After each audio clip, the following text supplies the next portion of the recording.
What's up, Byte crew? It's Tavis here again with another episode of Bite-Sized Balance. I want to let everybody know that this platform is not only for technology, even though that I am a technology professional and IT is my lane, but we also encourage all our viewers and all of the people watching to dig into other fields and other lanes that they may be interested in to better themselves and make legit money the right way. So today I have on a close friend of mine who is also an entrepreneur who has a brand by the name of Ice Care. His name is Darius. Darius is a member of Omega Psi Phi fraternity.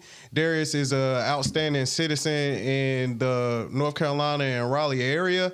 And I went to school with this guy and known him for a long time. And today we're going to dip and dive into some tactics to better your business, some tactics about entrepreneurship, and also to promote his brand and to give everybody insight of exactly what Ice Care provides to the people. So just starting off, Darius, can you introduce yourself to the people and the viewers?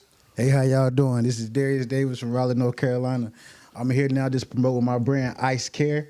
I bring a few products with me today just to let y'all know what some of the things I got right now with the product started with, which I'll get into more about that later, is the beard oil, which is everybody knows ice oil. I got the body butter, and I got two soaps up here right now, the mango papaya, and also the oat milk and honey. If you want your own, go to Instagram, type in IceCare18. The link is in the bio. Right now we're doing a special for Christmas time. Please, or DM me, we'll get it to you. Nice. And for everybody watching, make sure you're following the podcast, Bite-Sized Balance, on YouTube and TikTok. And I see where you say they can follow you at IceCare18 on Instagram. Okay, and nice. And for everybody watching, man, this stuff smells amazing. I actually used it. I've been using it all week, actually. And, he has a variety of different scents and a variety of different products that you can use. It would be a good Christmas gift for your kids or a good Christmas gift for your girl. All my women out there, I know y'all like to smell nice. This one right here is what? What is That's the oat milk and honey. It's an oats and honey. Mm-hmm. Yeah, it smells real good. So, he has a variety of different fragrances. And everything is 100% natural. The number one question I get from some of my people is, is it going to break me out? Well, I got sensitive skin. This stuff like this is made for sensitive skin. I'm going to make it short. When it comes to like pH and within different products, if you look at Dove soap or Lever 2000 or whatever they call it, if you look at those products, they are at a 6 pH. All of my products are at a 10. So I guarantee you it's not going to break you out. I got plenty of reviews. So just tap in and trust me. And I guarantee you're going to like it. And everything he's saying is pretty accurate, everybody watching. Like I said, I myself have sensitive skin. And like I said, I've been using it all week. Come out the shower smelling great. So for everybody who's interested in some products like this, y'all make sure that y'all follow Darius on his platform and y'all hit him up in the DMs and hit the links in his bio so y'all can be a part of this. So first off, Icy, I call him Icy because I knew him for so long, but his name is Darius. So first off, Darius, we want to dive into how you started Ice Care. I know you were telling me that you've made up to $2,000 a month selling your products and you're just having a side business and dipping and diving into entrepreneurship. So why don't you tell the people exactly how you got the name and how you came up with the idea to start Ice Care? Well, I started in 2018. My mom is a beautician and my daddy's an all-around hustler.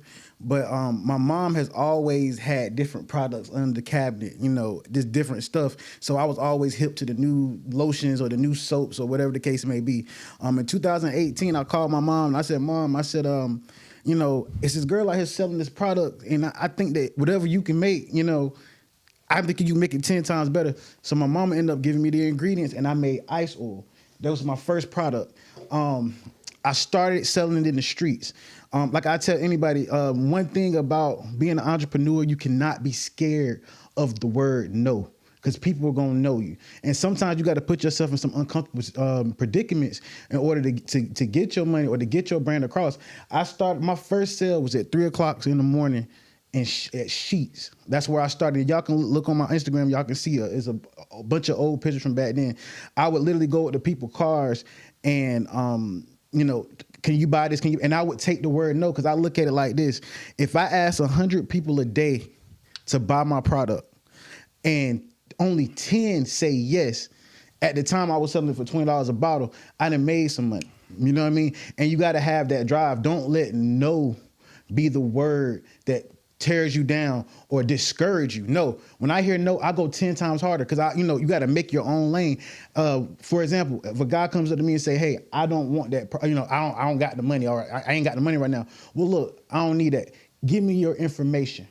Give me your phone number. You know what I mean? And I'll link with you later. And I don't be pushy about it. And then eventually over time, 9 out of 10, once they see you popping, they see what you got, and they see this real and they hear the reviews, they're going to call you back and review it. So number one, don't be scared of the word no. Yeah, that's definitely something big, especially a lot of people who are out there in sales. You can't be scared to push your product, everybody. You have to be willing to do the uncomfortable things and approach people and reach out to the people until your brand gains recognition enough that people are going to want to shop with you. And that's with any type of business. Even me with my consulting services that I do for IT careers. Everybody's not going to say yes, but as you build your brand and as you build a track record, eventually people will start coming to you. And outreach is important as well. So I agree with that. So you say you built your brand and you had the ingredients first starting off. Let's tell the people about, how you started from zero into where you are now, doing events, setting your products up at events, networking with people, and, just the whole nine of how you started from zero to where it is now. Well, first, like I said, I started off selling in the streets. That was number one. And then I started just hitting up, trying to just network. Some of my frat brothers, family, just reaching out to many people I could, and I would put that time in. And then eventually I did that for about 3 or 4 or 5 years. And then one day I got an idea from Chase at Good Company to expand out and start doing vendor events. So and I thought to myself, if I can sell a product to somebody at 3:00 in the morning at a Sheetz, setting up at a vendor event would be a piece of pie. And so that's what I did. And so the first event was at Sisters in the Triangle. That first event, I almost I nearly sold out, and then I started following the NC Throwdown and just building on from there. The Taste of Black, the Taste of Black, going to these different events, church events, and just going to the events and really selling my product. And it just got to where it is today. Nice. And one thing that I like to point out that I like that you said is the power of networking, the power of having people that you can reach out to help gain these relationships and help find events and different type of locations where you can sell your product and push it to more people. So how do you go about actually networking? How do you look for these events? Like, as somebody who's selling a personal product or a personal brand that they have developed, like, what is your process of actually, like I said, locating these people and, getting them to allow you to set up your products at their events? Part of the reason is that you have to see value in everybody.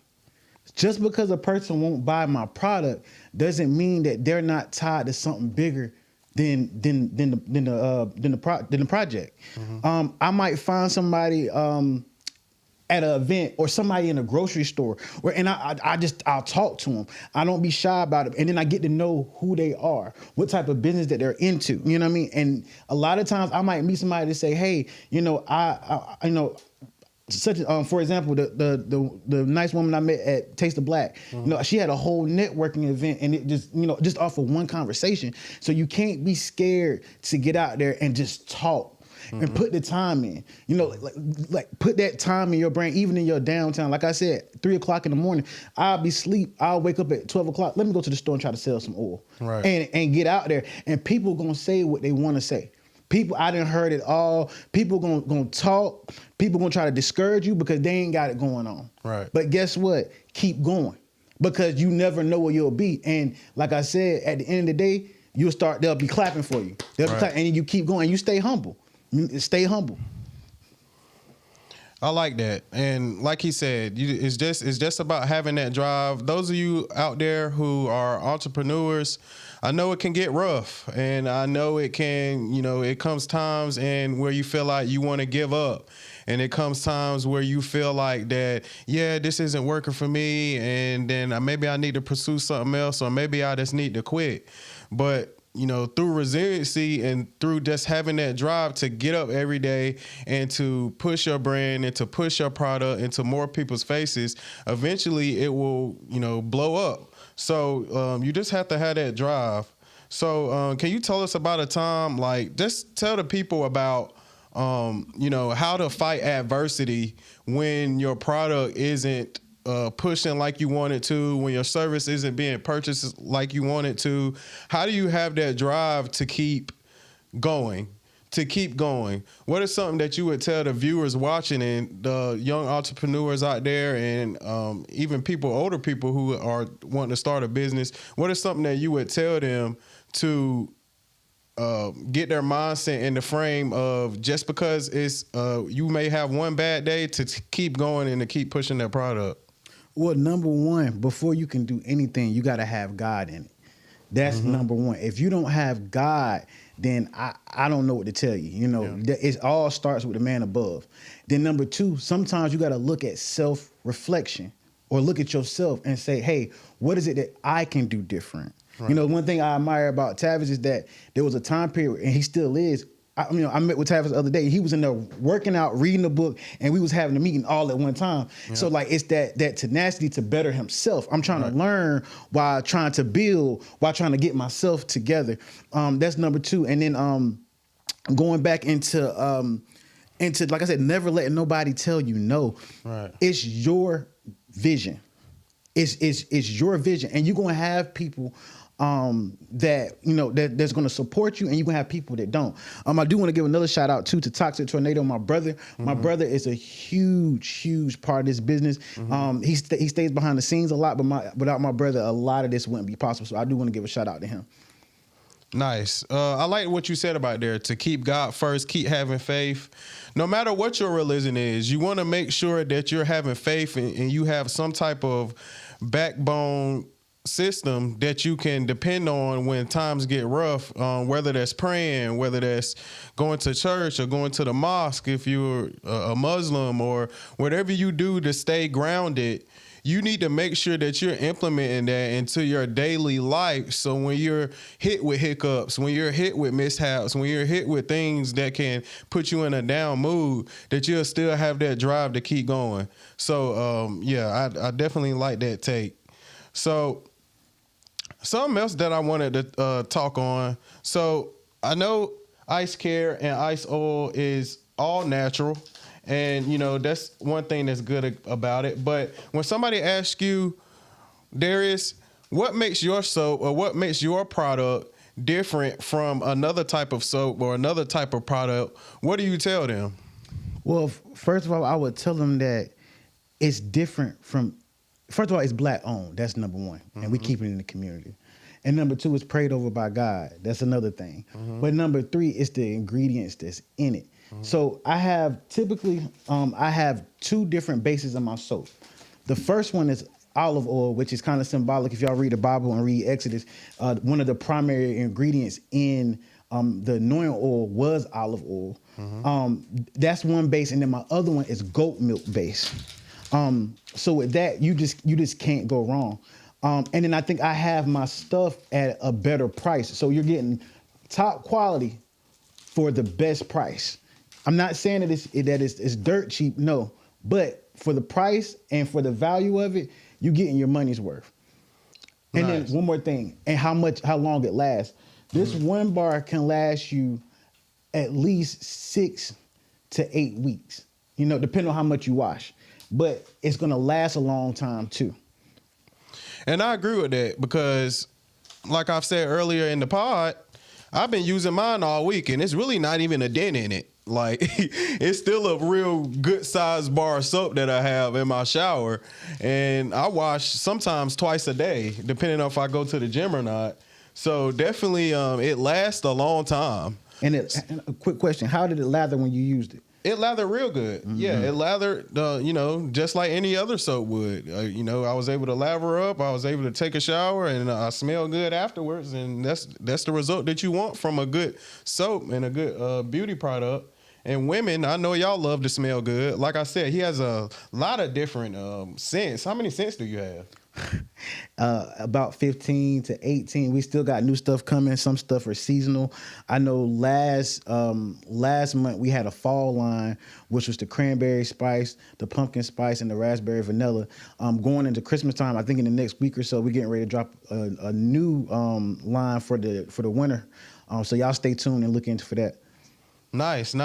So it gives you a variety. It's not just one or two smells.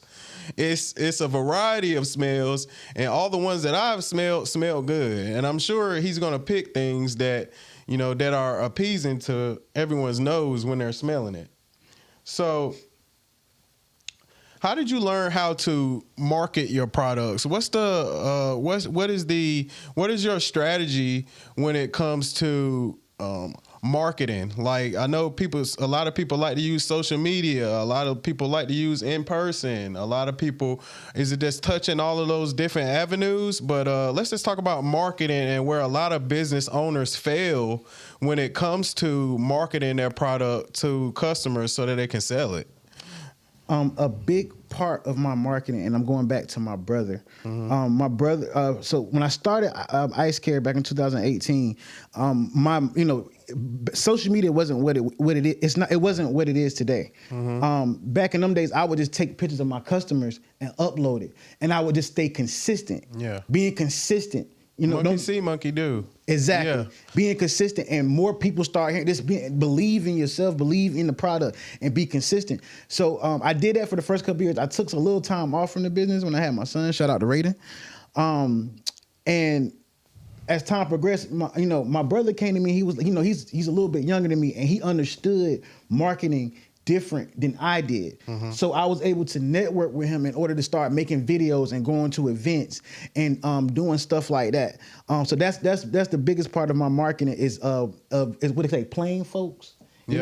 People who I want people to know that anybody can use it. Right. Anybody is and we try to shoot to be a luxury brand, but I know that it could be somebody that may not be the most luxurious person, but I know that after he uses my soap, he's gonna feel luxurious. You know what I mean? Right. And that's the aim that we shoot out to be.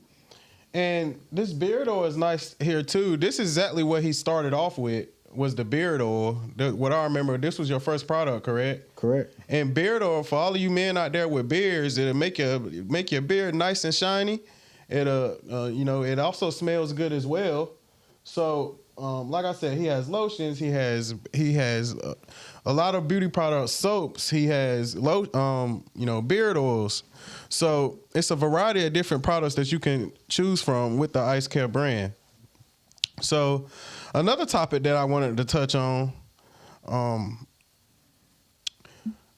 So we talked about tips for marketing your product.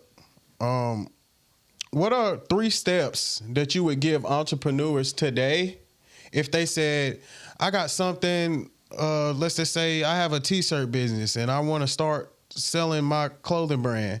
What are 3 steps that you would give that person to ensure that they can, have a successful brand?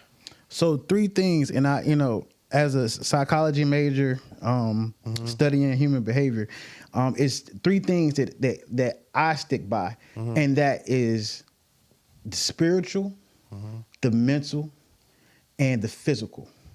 So spiritually, you got to have yourself right when you starting a product, and you have to give. They don't, sometimes I don't judge a person by how much money they got or what they look like. I judge them by how much they give. So I want to make sure I give back to the community. I go into my church and I, I participate in activities, or I'll pay for events, or get people together, or get sponsors to come together and pay for certain things to try to help the youth build their own businesses and brands. But your spiritual has to be together first. Your relationship with God. Number 2 is the mental. In this game, you have to be able to think about your consumers. So one of the things I used to do, this is a long time ago, I would go to bars, right?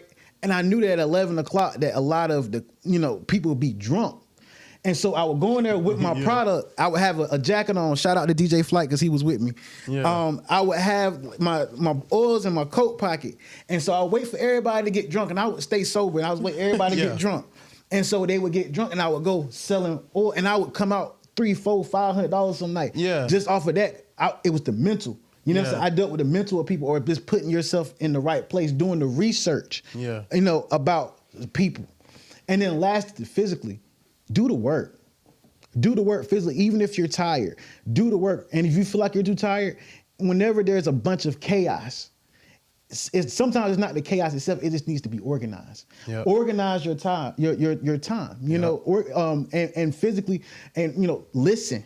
One thing, me and my brother, we have a lot of disagreements sometimes, but one thing I say is he knows what's best because I know it's coming from a place of love. And if you got somebody like that, you got to appreciate that. So listen, be physical about it. Make sure that you thinking, being mental about it, and also being spiritual about it.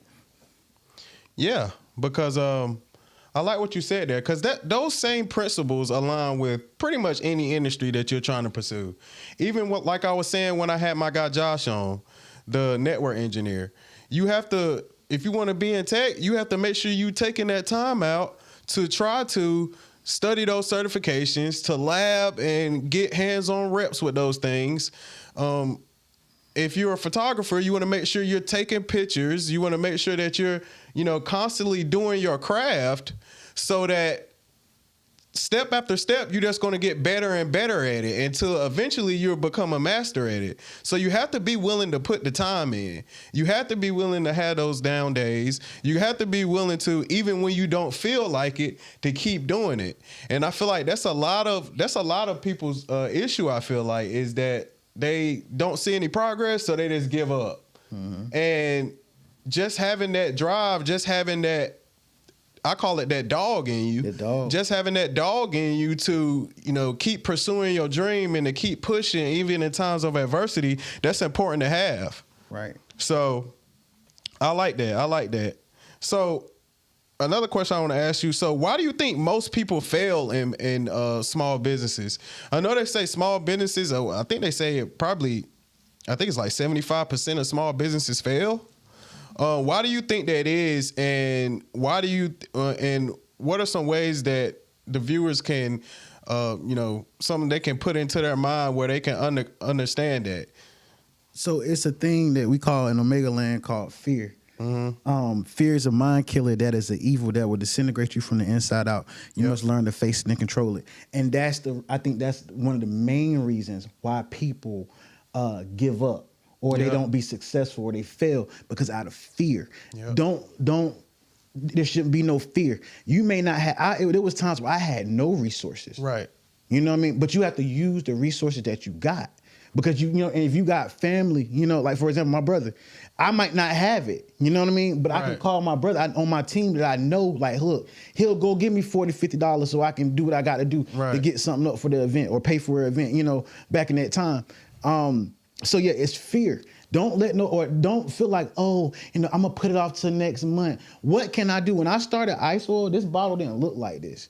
I had a blue gas bottle. I remember, I didn't even have a logo or a label on it. It was just a circle with this man with a beard on it. That was all I had, and I was still selling that. And you know what I'm saying? And then over time, it grows, and I just don't let nobody take me away from it, because that's how I feel. Failure is not an option for me, because I'm never scared. I would die behind my brand. Right. Yeah, and you have to be willing to take that extra step. It all this ties back into the same type of mindset that we've been talking about the whole pod, everybody. It's just having that, like we saying, having that drive and not having fear and having faith in whatever that you're pushing, so that it can, not taking no for an answer, keep doing it, keep doing it, keep doing it, and just having that drive. So I like that take. So a few more topics that I wanted to touch on. I know we had a big event here in Raleigh recently. We're in the North Carolina, Raleigh area. It was at a bonfire. And then I know that you also were at another event. What was the other event that you showed me that you were at? The Taste of Black event? Yeah, the Taste of Black event. So tell me about those events and, the kind of reactions that you get from your customers when they actually come to your table and they say, what exactly are you saying to them so that you can get them to buy the product, or does the product just speak for itself? So with the bonfire, I really had a good time. But it was actually my first time working in that type of, atmosphere where it was cold. Yeah. But, I was still able to make money. And, you had to fight. And I remember it was a time where it was cold, and I was, usually I'm out there and I'm outgoing, my brother was like, I was trying to keep finding a reason to walk away from the table. And he was like, nah, like, you stand up there and you get it. So it goes back to having your team, because your team is going to pick you up. If they're your real team, they're going to be the ones that pick you up whenever you get discouraged. I'm fired up, and I'm always fired up. But sometimes I get discouraged. Sometimes I might have a customer that disrespect me. You know what I mean? Yeah. And but it's your team that's going to keep you humble. It's your team that's going to make sure that you stay level-headed. And then the second, the other event before that one was the Taste of Black. It was Center's themed party, jazz event. Honestly, I think that was probably one of the most civilized, words can't explain it. It was a special time. I was able to network with some really top people, some actors from Centers. I was able to just network and meet people and listen to people, and it just made me, even though I feel like I do have high quality, it made me want to go even more 10. It made me want to, it was inspiring. And in both events we made money, but sometimes it's not always about the money. It's about the people that you meet and the schooling that you get. I look at everything as a lesson. So when I'm at an event, what can I learn today? Even if I don't sell nothing, I'm not disappointed. No, what did I learn today? What can I do different? So yeah. Nice. So you have to take everything with a grain of salt. You have to take the good, knowing how to take the good out of situations and turn it into something positive, so it can keep you motivated and it can keep you aligned with your business or whatever you're trying to do. Because a lot of people might not know this about me, but actually ByteSizedBalance wasn't my first company. I also had a brand back in the day. It was a lawn care service that I had with me and a buddy of mine that we were co-owners of, and we was cutting lawns. And, we did good for a while, but then after a while, me and my business partner had different views on certain things, and we let it dissolve.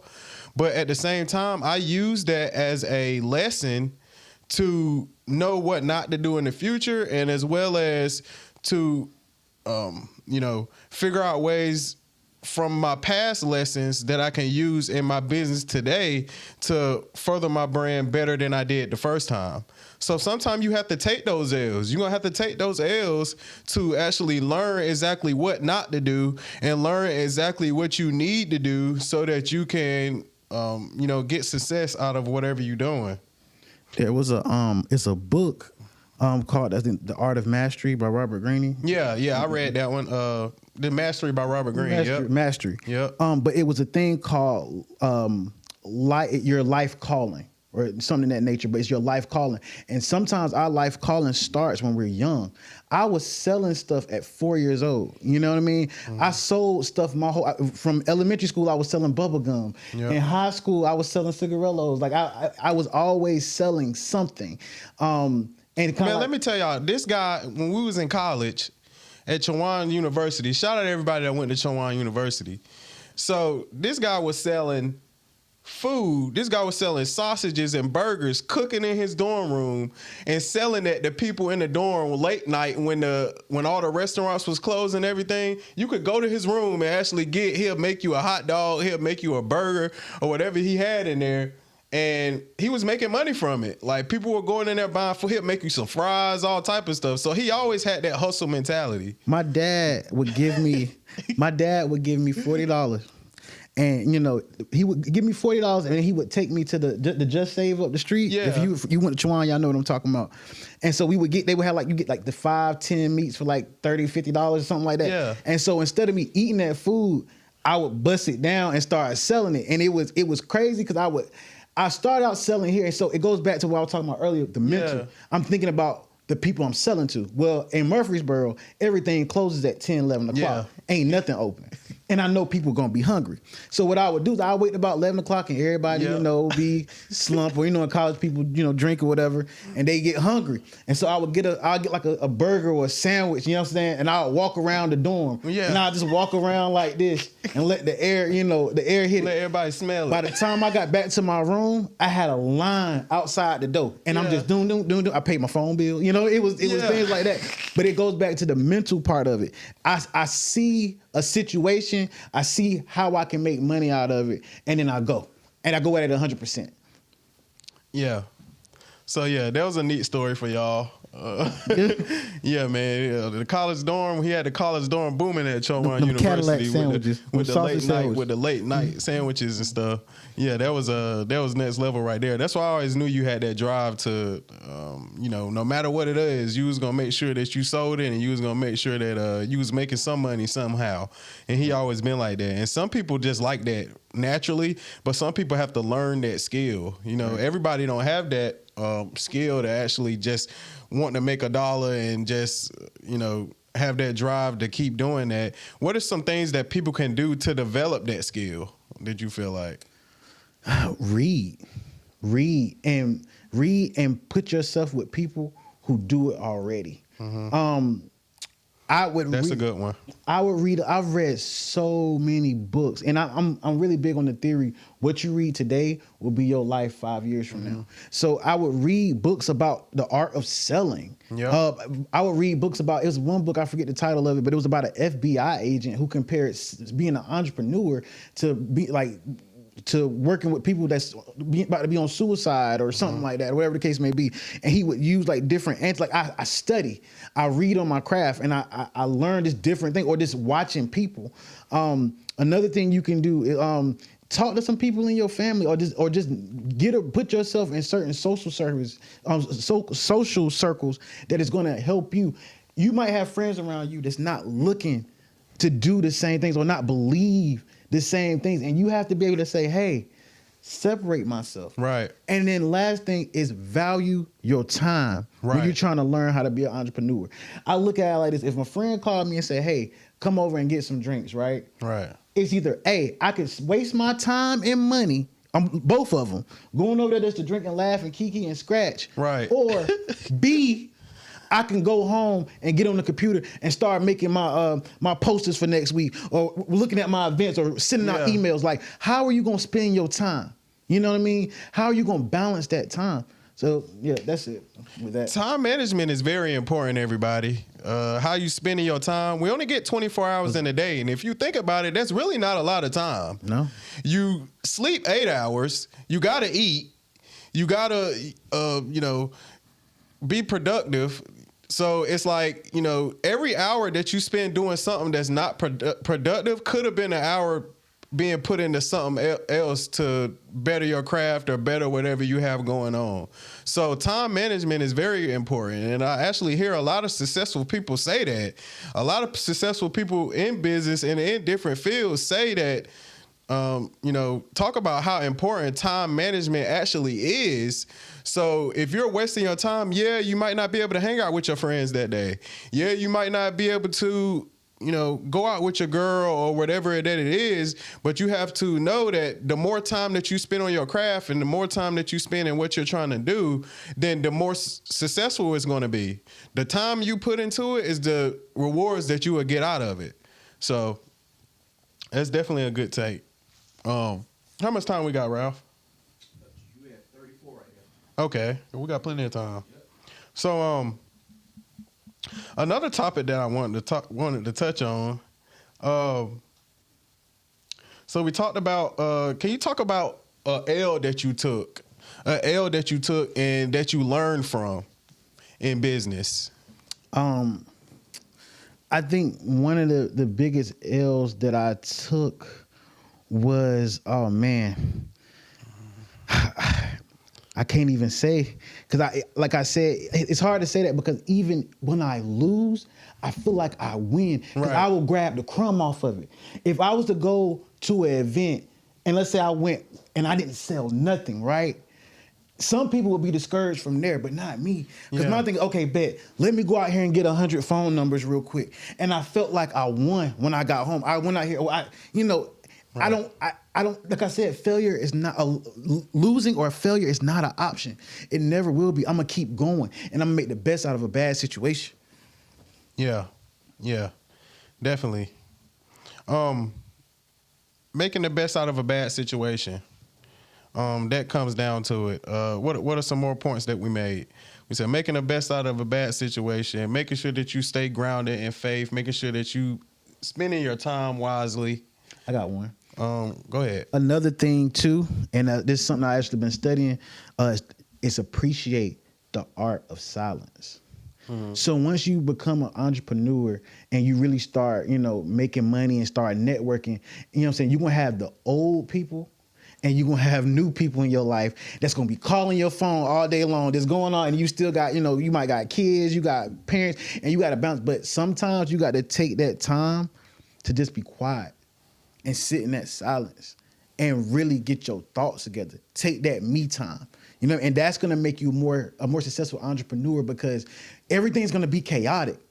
But if you can master how to be silent, you'll grow into one of the best CEOs you ever before you know it. Nice. Did I already ask you, I don't know if I already asked this or not, how do you get people to trust your brand and to keep wanting to do business with you? Talk to them about how important professionalism is and how important it is to have good communication and being able to talk in a professional manner when you're talking to people so you can set up different type of deals and set up appointments. Just being able to like you can't talk to everybody the same way, like is what I'm getting at. And I just want you to talk to them about how you can touch different type of audiences and just stay consistent with your business by having good communication skills. So professionalism, to me, how I look at it, is a muscle, right? Yep. And that's a muscle that you have to. You will never get to the point where I'm too professional. You know what I mean? Mm-hmm. You keep going. You try to figure out what ways can I stay professional, and then as far as building relationships, listen. Going back to that book I was talking about, the FBI agent. One of the things he would say, and I'm gonna put this in comparison to working in the mental hospital, right? So really, when it comes down to a customer or anybody that you're dealing with, and you're trying to build trust, first you have to figure out what is it that they want. Right. What is it that they want? They might not want soap today. You know what I mean? And so I would waste my time trying to sit there hey, Tab, buy the soap, man. Yeah. Soap good for you, man. Now buy the soap. I'll be wasting my time. Right. Because at that point, you don't want it. Right. But that's when I sit there and I listen to you. All right, Tab. All right, you don't want to buy it. But so how was your day? What's going on? Man, my girl, this, that, and the third, whoop. You know what she would like? Look, I can give you a deal right now. You can take her 2 of these soaps right now and give it to her as a gift and make her feel better. I listened to him. I seen what he wanted. You know what I'm saying? Yeah. His problem wasn't, he wasn't thinking about the soap because he has his own life. He was thinking about how he could fix what was ever going on at home. And you know what I'm saying? So that's like the best example I can give of that. Yeah, that's nice. Yeah, I like that take. keeping in mind what exactly the people that you talking to find important at that moment. And it's actually having a skill. I feel like entrepreneurship is all about being able to fix somebody's problem. Present something to people that they need and you'll know that they need, and fix it for them. Like a lot of people, like he said, a lot of people have sensitive skin. A lot of people can't use every soap.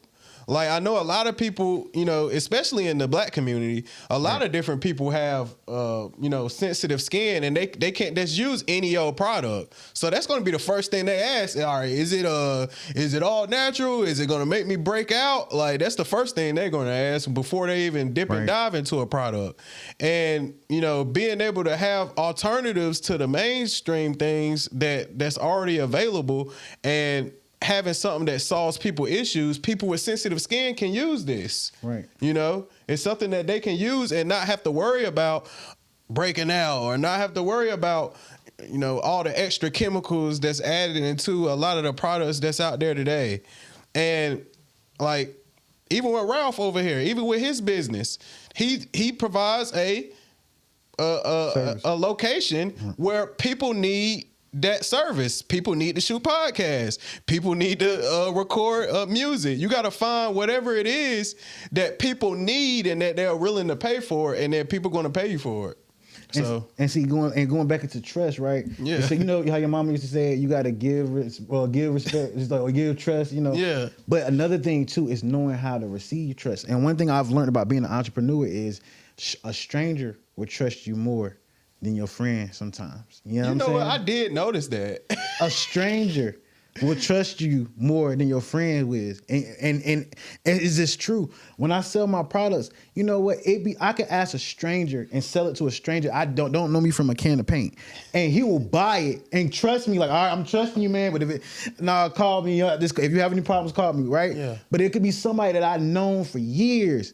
And I got to hear, this, and I got sensitive skin, and this, that, and the third, and da, da, da. And so what's that saying? Keep your friends close and your enemies closer. Yeah. You know what I'm saying? The same thing with entrepreneurship, but you just change that word enemy to strangers. You know what I'm saying? Keep your friends close, but keep the strangers closer. You understand what I'm saying? Because it's the strangers, people that you don't know, is going to support you. I actually read a book that dove into the psychology of that exact concept. And it was pretty much saying that a lot of the people that you know and a lot of people that you knew from a long time, you may not be the same Darius. I may not be the same Tavis that they initially met when they first met you. Right. So when your name comes up and they see you, their mind is automatically going to jump back to when they first met you, not the progressed version of you. So a lot of times when that happens, when people you know aren't purchasing your services or purchasing your product, it's because they're still associating you with that old memory that they have of you, even though you probably bettered yourself. But the thing now is, in 2025, with the power of the internet, is you can reach thousands of people that aren't even around you, that may not even know, and those people will support you way more than the people that you grew up with, or the people that you or the people that you know personally.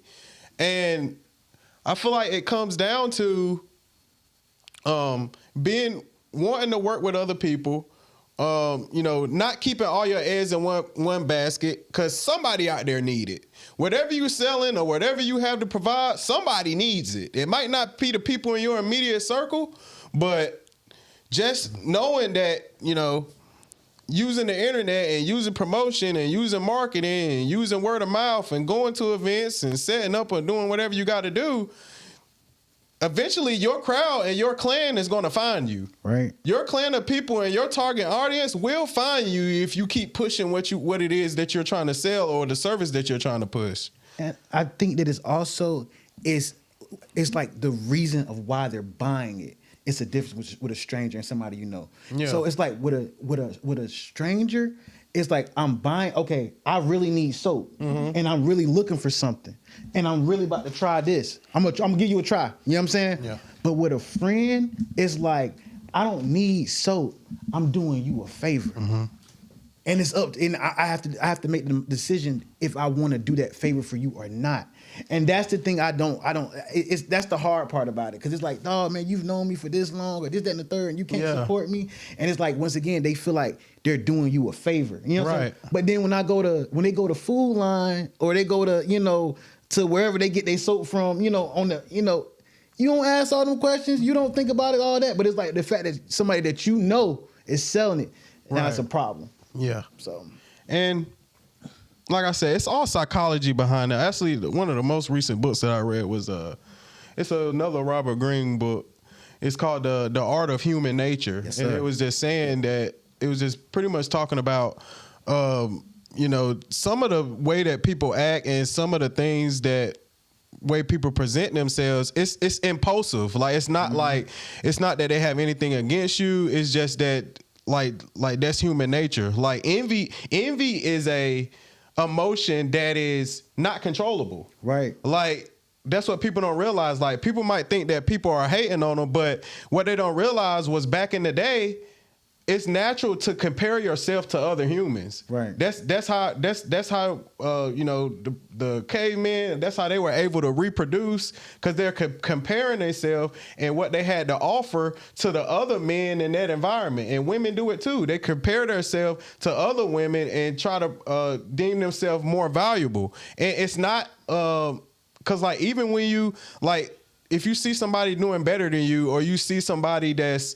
doing something that you want to do, and you get the jealousy feeling or the envy feeling, it's not, like I said, it's impulsive. Like they don't know why they feel that way. Right. It's just that it's this human nature that they compare themselves to other people, and you can't hold that against people. But it's just, and the book talked about using your prefrontal cortex, which is the critical thinking side of your brain, to override that feeling and just take in the envy as motivation to better yourself. But everybody doesn't have the power to do that, and so when you see somebody that's envious of you, or you see somebody that's may seem jealous or whatever like that, just realize that that's not something that they can control. Right. Because nobody wants to feel jealous of anybody. Nobody wants to feel envious. It's just human nature. So, yeah. And then you got to think about the people too, what their vibrational level is, because sometimes they low vibrational, and they want to be at a certain place, and the fact that they're not at a certain place and they see you at a certain place, now they want to be there, and they just don't want to. They don't want to do the work to get there. Right. And so those type of people you got to dissociate yourself with. And this is a ticket that my uncle told me. Shout out to Uncle B. He would say that people hate on you. You know what I'm saying? But if they hating on you, that means you doing your job. Right. If they hating on you, that means that you moving up, you doing something right. Right. The problem is when they not hating on you. Because that's what they say. They say hate never comes from above. Hate always comes from below. Yes, sir. Somebody that's doing good, or somebody that's comfortable with what they have going on and doing, real good, they're never going to really, talk down on anybody. Right. If you notice, like, even I see people in my comments, there's like, I posted a review about my degree that I got, and the dude said, that's a fake degree. He said, that's a fake degree. It's just I forgot what the exact comment was. I just commented, I just said LOL. Right. Like, bro, come on now. WGU, the college that I got my degree from, is nationally accredited. The same accreditation firm that accredits Duke and all Harvard and all the major universities in the United States. How you gonna come on my post and tell me that my degree is fake?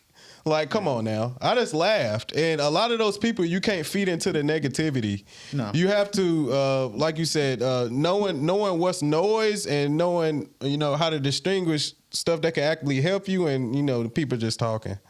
So, how much time we got, Ralph? All right, nice.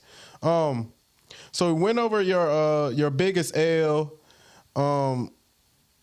We went over moments, the moment that you almost quit. Did you have you ever had a moment where you wanted to quit? There was a time, and I can't talk too much about that. Yeah. But it was a time where I put it down. I put the business down for I think a year. Mm-hmm.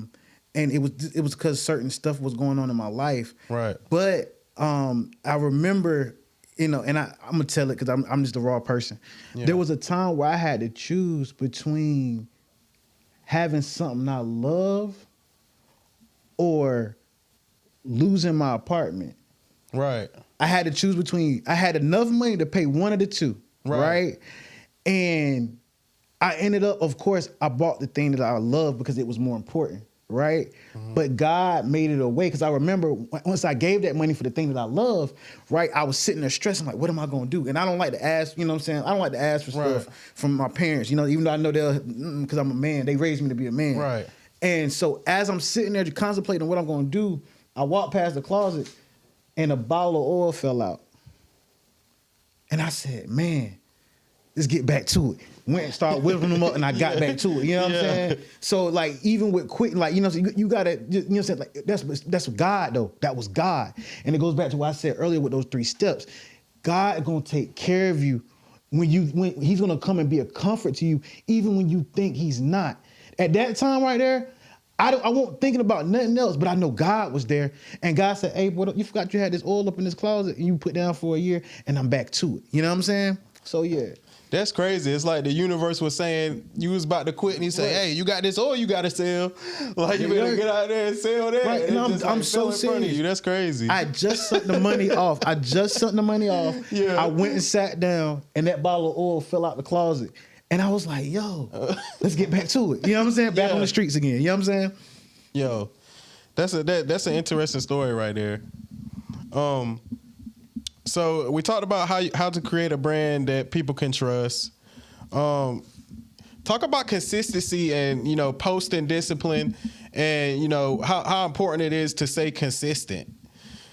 So especially we have to understand that, you know, it's a generational thing, right? So my generation we got one way of marketing, because we used to that old school, just dingy photos, you know, on Instagram. Yeah. But this generation that's coming up, that's 5 years younger than us, they have a better idea of what social media is. So that means to network with people that are younger, or people that knows the industry.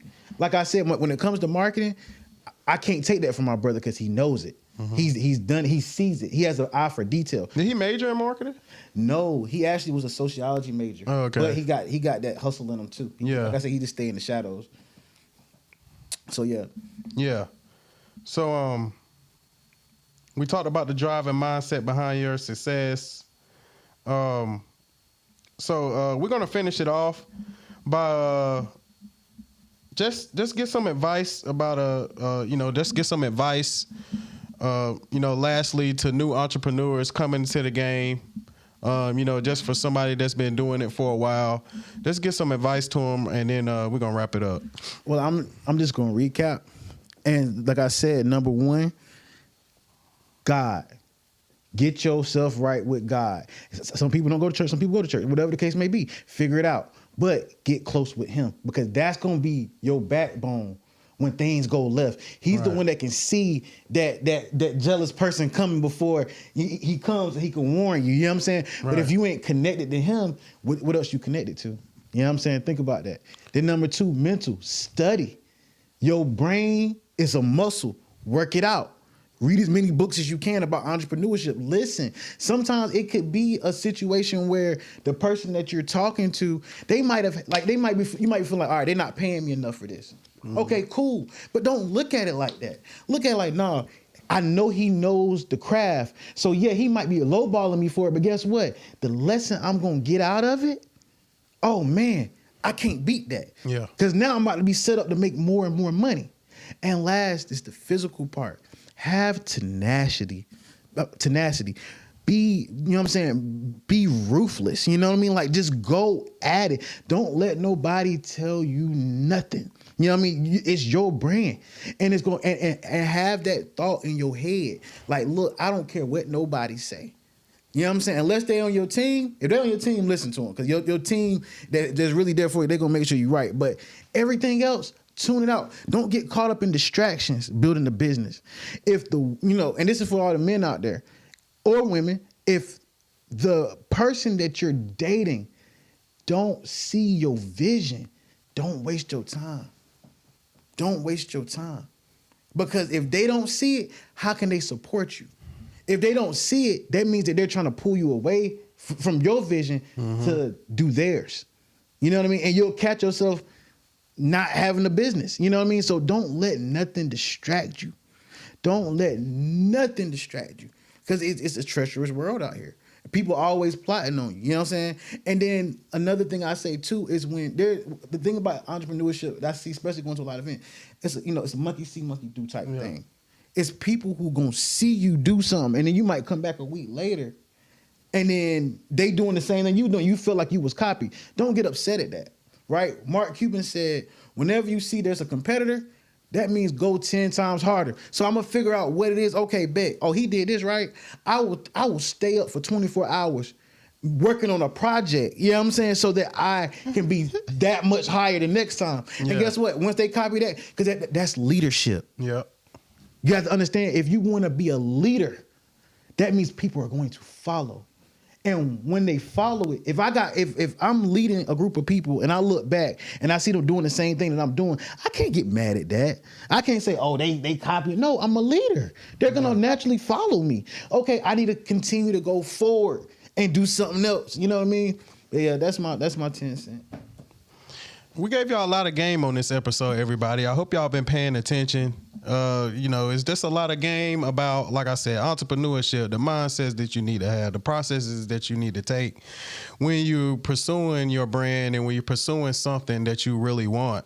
I take the same approach with my own business, and I take the same approaches with technology in my professional field.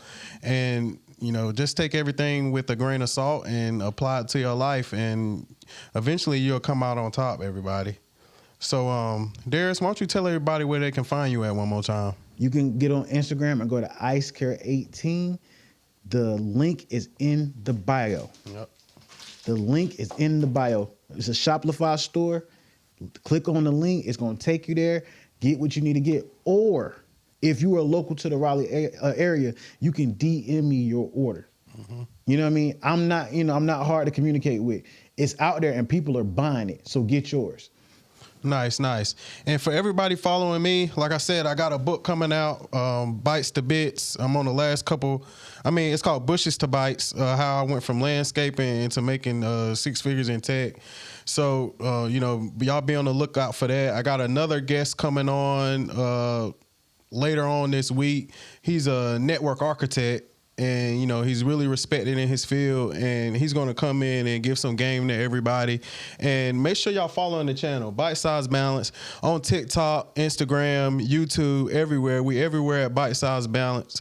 Y'all make sure y'all drop a like on the video. Y'all make sure y'all give y'all opinions down in the comments. And we appreciate everybody watching, and we out.